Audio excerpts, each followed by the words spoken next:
Doing this show for Perpetual Radio has given me the opportunity to drive a lot of cars over the last 2 years. In fact, we've driven almost all of Mazda's current cars. And I know we haven't featured the CX-3 or the Miata on our show so far, but we have driven the 2016 and 2017 models from Mazda with those two vehicles. The only one we really haven't featured yet or driven is the Mazda6. That's why our spotlight today is on the 2017 Mazda6 GT. We're going to be showing you everything about this car, taking it for a drive, and going over everything you need to know if you're in the market for this mid-sized car. And we've got a little surprise for our viewers on the inside.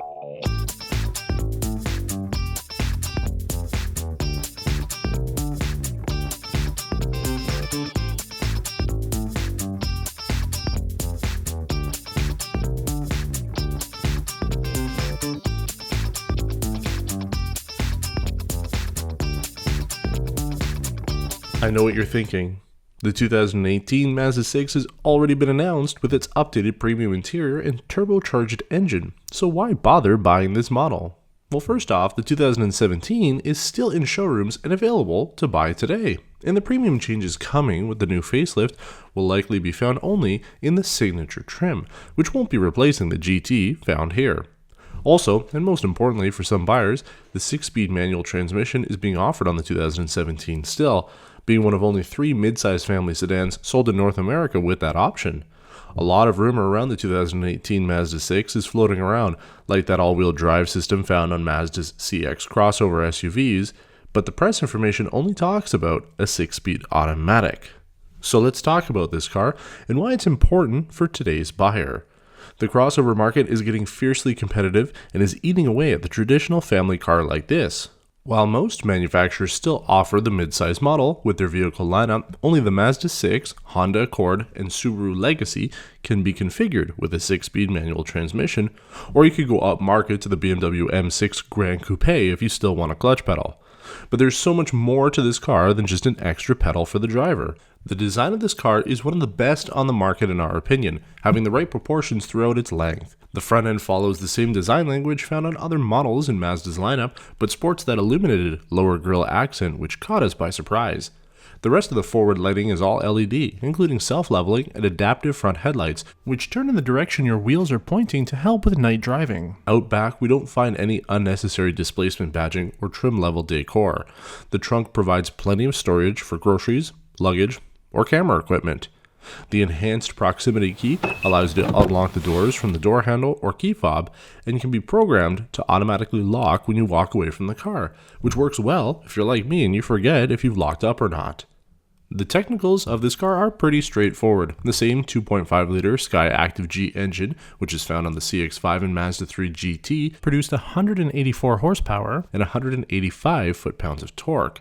It's mounted to that 6-speed manual gearbox and only offered as front-wheel drive. Inside is Mazda's familiar cabin layout, with the leather-wrapped and heated steering wheel, color information display in the gauge cluster, color active driving display up top, and leather trim throughout the door cards, dashboard, and center console. The 7-inch Mazda Connect navigation system is found up top with dual-zone automatic climate control and front heated seats. We like the hidden cup holders and soft leather found on the center console between the front occupants, along with the LED dome lighting. The back seats offer ample space for rear passengers or children, like in our case.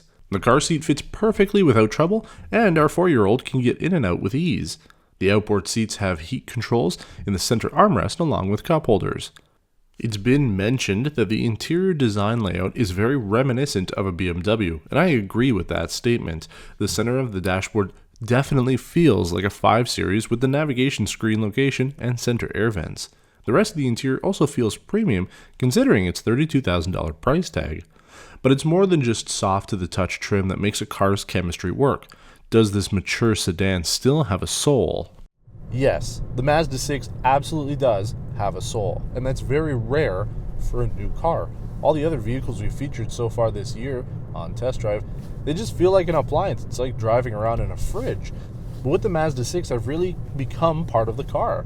And you could say maybe it's because it has a manual transmission, but I think it has more than just that to make this car feel like it has a soul.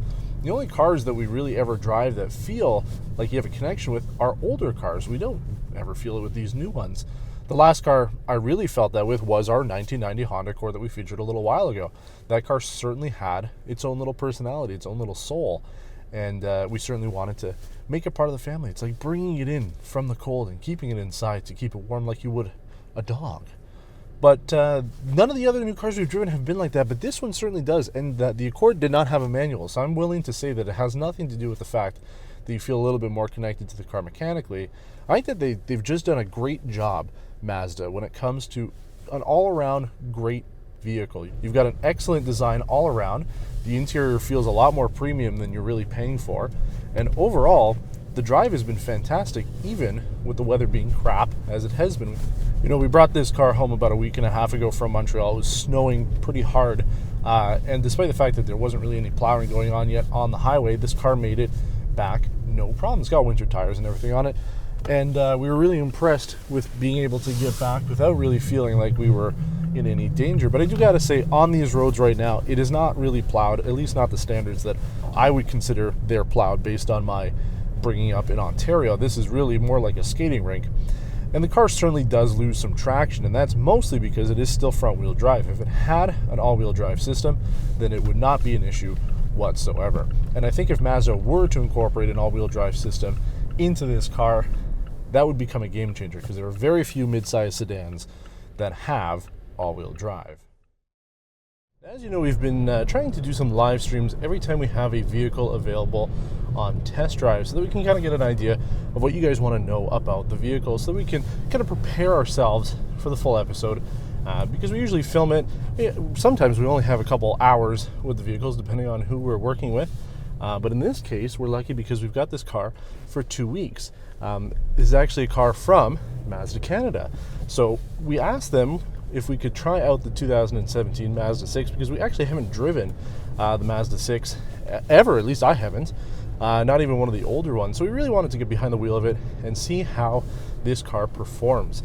And I gotta say that I think a lot of you guys are gonna be pretty impressed, pretty happy to finally see us trying a vehicle here on test drive with a manual transmission. Up until now, everything has been automatic, and when it comes to other vehicles that we've done, like the Mazda 3 a couple weeks ago, some people even complained very vigorously that I was driving an automatic car, and I think it's a little disappointing. You know, everybody can have their own opinion about what kind of transmission, what kind of engine, what kind of car you want to drive, but when it comes to what we do here at Test Drive, we really think that all cars can be exciting and all cars can be interesting. It doesn't need to have a specific transmission or specific brand in order for it to be fun. Anything can be fun if you're willing to give it a chance. Now, Mazda did get rid of the Mazda Speed line of vehicles a little while ago, at least for North America, so there is no Speed 6 anymore.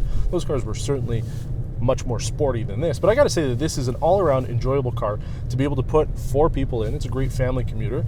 Trunk size is nice and good, and overall I've been very impressed with its performance, considering it is front-wheel drive only.